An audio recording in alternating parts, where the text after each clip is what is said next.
F2, susubukang patumbahin ng Cherry Tigo. Iya Laure muling magpapaula ng swag sa F2. Jelena at Iya muling makikita. Jules babalik angas laban sa Cherry Tigo. Bago natin yan simulan, please support this channel by clicking like, share, subscribe, and hit notification bell to be updated on upcoming videos. Magiging medyo safe na nga ang crossover sa laban ito, ngunit maaari pa rin mapatumba sila ng F2 Logistics. Although wala namang mangyayari sa F2 kahit mapatumba pa nila ang Cherry dahil laglag na nga ang team na ito. Ang tanging magagawa na lang nila ay ang baguhin ng Final Four standing kung saan ay umahabol pa rin until now ang PLDT high-speed hitters. Mas magiging maghalimaw nga rito ang CTC so they can have also the secured spot on the semis together with Creamline at Chocomucho, kung saan ay semis-finalist na nga ang dalawang team na ito. Kung mananalo nga rito ang Cherry ay secure na nga ito at wala ng pangangambang kinakailangan nilang isipin.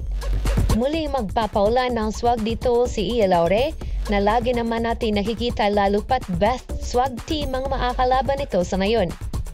Muling iinit ang bakbakan ng dalawa dahil as we know na hindi naman gugustuhin ng F2 na mas lalo silang babagsak in this conference. Kahit man na makakapasok sila into 6th to 5th place ay mas magiging better pa rin ang kanilang magiging pagtapos sa kampanya in PVL.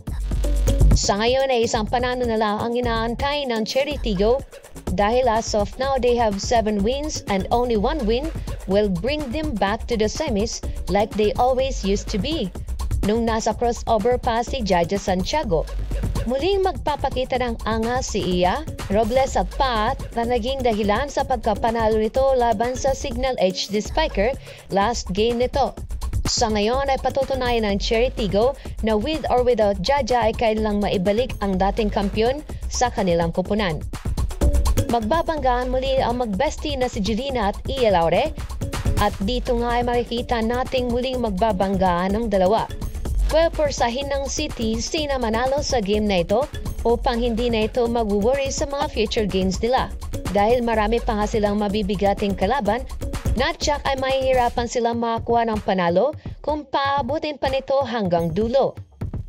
Is Cherry Tigo can continue their win streak or F2 Logistics will challenge them and take away the victory?